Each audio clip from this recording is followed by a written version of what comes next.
Men, Jasur. Bir necha kundan beri komandirovkadamiz. Toshkentning markazidagi baland mehmonxonada kompaniyamiz uchun muhim loyiha ustida ishlayapmiz. Kech bo'lishiga qaramay hujjatlar bilan ovora bo'lib o'zimni xonamga yopib olgan edim. Soat tungi 11lar atrofida eshik taqilladi. Ochildi. Feruza, bizning bo'lim boshligimiz, qarshimda turardi. U oddiy ish kiyimida emas, balki qulay, ammo o'ziga yarashgan uy kiyimida edi. Jasur, hujjatlar tayyormi? Ertaga taqdimot bor-ku, dedi u jilmayib.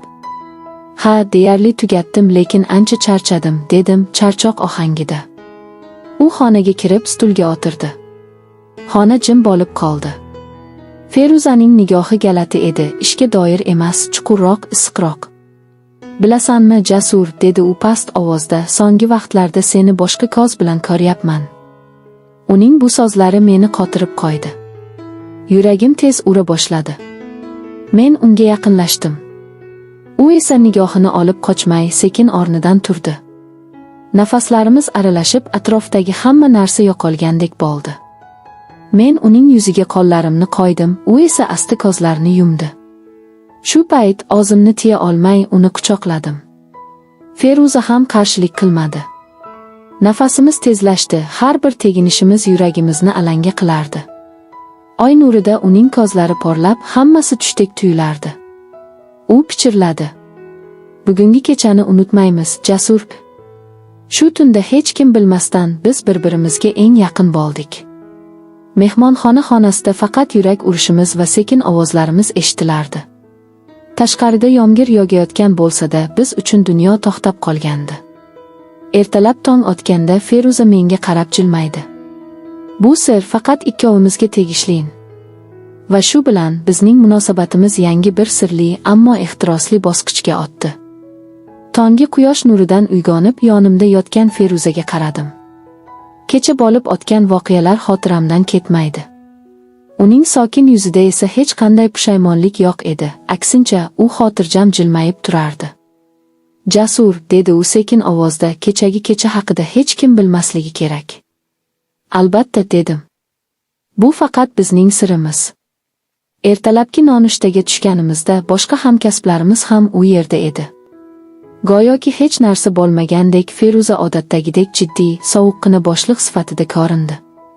Faqat ba'zida ko'zlarimiz to'qnashib qolganda kechagi hislar yana uyg'onardi. O'sha kuni tushdan keyin taqdimot bo'ldi. Men chiqib nutq so'zlayotganimda Feruzaning nigohi doim menga qadalganini sezdim. Bu nigoh ichida yashirin iliqlik bor edi. Taqdimot muvaffaqiyatli o'tdi. Kechga yaqin hamma tarqalganida Feruza yonimga kelib, Jasur, bugun hamma ishlarimizni bajardik. Balki yana birga ovqatlansak, dedi jilmayib. Bu safar rasmiylik yo'q edi. Biz shahar markazidagi kichik, sokin restoranlardan biriga bordik. Yomg'irli ob-havo shaharni sokin qilib qo'ygandi. Ovqatdan so'ng Feruza sekin dedi. Men seni ko'proq tushunishni xohlayman, kecha hammasi tez o'tdi. Balki bu bir kechalik hol emasdir. Uning nigohi samimiy edi. Men ham xuddi shunday his qilyapman. Bu shunchaki o'tkinchi emas. Shu kuni ikkinchi bor bizning munosabatimiz yanada mustahkamlandi. Endi bu faqat bir kechalik sir emas, balki yashirin, ammo chuqur aloqaga aylana boshlagan edi. Bir necha kun o'tdi. Komandirovka tugadi, biz Toshkentdan qaytdik. Lekin o'sha kechalardan keyin hayotimiz o'zgarib ketdi. Endi ofisdagi har bir uchrashuv, har bir qarash sirli ma'noga ega edi. Feruza odatdagidek jiddiy boshliq sifatida o'zini tutardi, lekin har safar yonidan o'tganimda uning nigohi yuragimni qizdirib yuborardi. Go'yoki atrofimizdagi hech kim ko'rmayotgandek bizning o'z tilimiz bor edi. Bir kuni tushlik payti, ofis hamma chiqib ketgan payt, Feruza menga yaqinlashib pichirladi. Jasur, kechqurun qol. Muhim hujjatlar bor. Kechqurun hamma ketgach, men uning xonasiga bordim. U stol ustida hujjatlar bilan o'tirgan bo'lsa-da, nigohi boshqa narsani aytib turardi. Hamma eshiklar yopildi. Xona qorong'u, derazadan tushayotgan shahar chiroqlari yuzimizni yoritardi. Biz buni to'xtatishimiz kerak yoki butunlay berilishimiz kerak, dedi Feruza past ovozda. Sen nima xohlaysan? Dedim unga yaqinlashib. U bir necha soniya sukut saqladi, keyin sekin qo'limni ushlab. Men seni tanladim. Shu payt yana hislarimizga bo'ysundik. Xonada faqat yurak urishlarimiz, sekin pichirlashlar va tashqaridagi shahar shovqini eshitilardi. Bu endi faqat ehtiros emas, balki taqiqlangan, ammo chindan ham kuchli aloqaga aylanayotgan edi. Ammo biz bilardikki, bu sir uzoq yashirin qolmaydi. Har kuni kimdir sezib qolishi yoki bu ish hayotimizni butunlay o'zgartirishi mumkin edi. Oradan bir oy o'tdi. Feruza bilan munosabatimiz endi oddiy yashirin aloqadan chiqib, chin dildan bir-birimizga bog'lanishga aylanib qolgandi. Har kuni ishda bir-birimizni ko'rib, hech narsa bo'lmagandek ko'rinsak ham, ichimizda esa butun bir olam yashardi. Kechqurunlar tez-tez uchrashadigan bo'ldik. Har safar turli joylarda, ba'zida shahar tashqarisidagi kichik mehmonxonalarda, ba'zida esa faqat biz biladigan sokin kafelarda. Har bir uchrashuvda bir-birimizni yana qayta kashf qilardik. Bir kuni Feruza menga qarab dedi: "Jasur, bilasanmi, boshida bu faqat ehtiros edi, lekin endi men seni haqiqatan ham sevib qoldim." Bu so'zlar yuragimni qizdirdi. Men ham unga qarab: "Men ham shunchaki yaqinlik deb o'ylagan edim, lekin sensiz kunimni tasavvur qila olmayman", dedim. O'sha kecha biz shahar chetidagi kichik mehmonxonaga bordik. Xona sokin, derazadan yomg'ir tovushi eshitilib turardi. Feruza derazadan tashqariga qarab turganda, uning ortidan sekin borib quchoqladim. U sekin ortga o'girilib menga jilmaydi. Oy nuri xonani yoritib turganida biz yana bir-birimizni his qildik. Nafaslarimiz aralashib, vaqt yana to'xtab qolgandek tuyuldi. Bu safar hech qanday shoshilish, qo'rquv yo'q edi, faqat ikkimiz va yuraklarimizning bir xil urishi.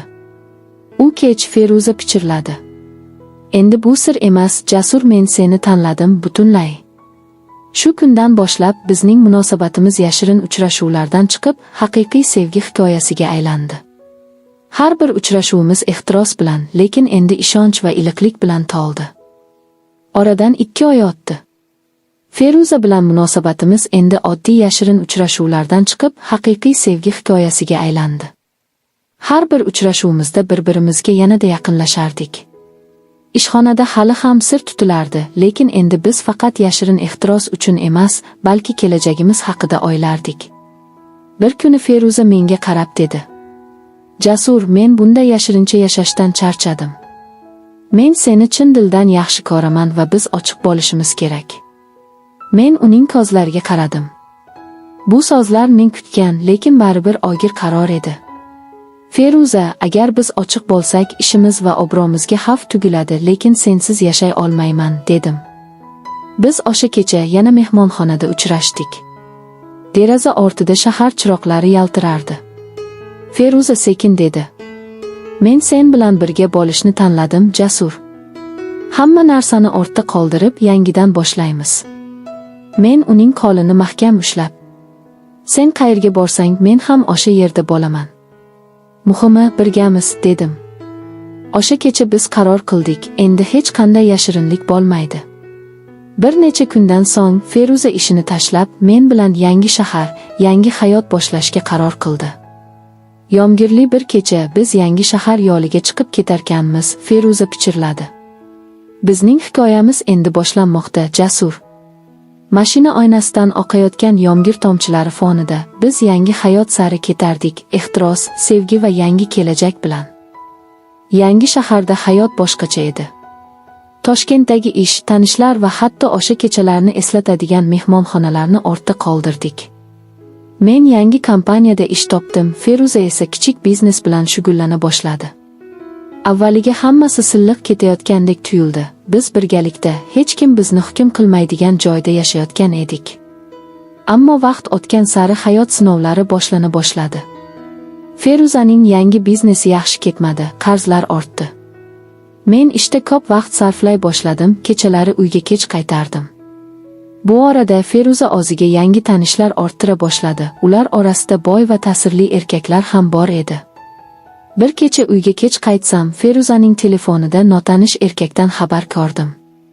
Ertaga yana uchrashamizmi? Senga yordam berishim mumkin. Yuragim muzlab ketdi.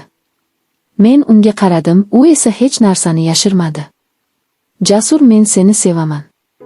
Lekin biz yashash uchun kurashmoqdamiz. Men faqat biznesimni qutqarish uchun uchrashdim. Bu so'zlar meni larzaga soldi. Bizning ehtirosli kechalarimiz, o'sha oy nurlari ostida bo'lgan muhabbat endi sinovga duch kelgan edi. Men sukut qildim. Feruza asta yonimga kelib qo'limdan ushlab, Jasur, biz bir-birimizni yo'qotmasligimiz kerak.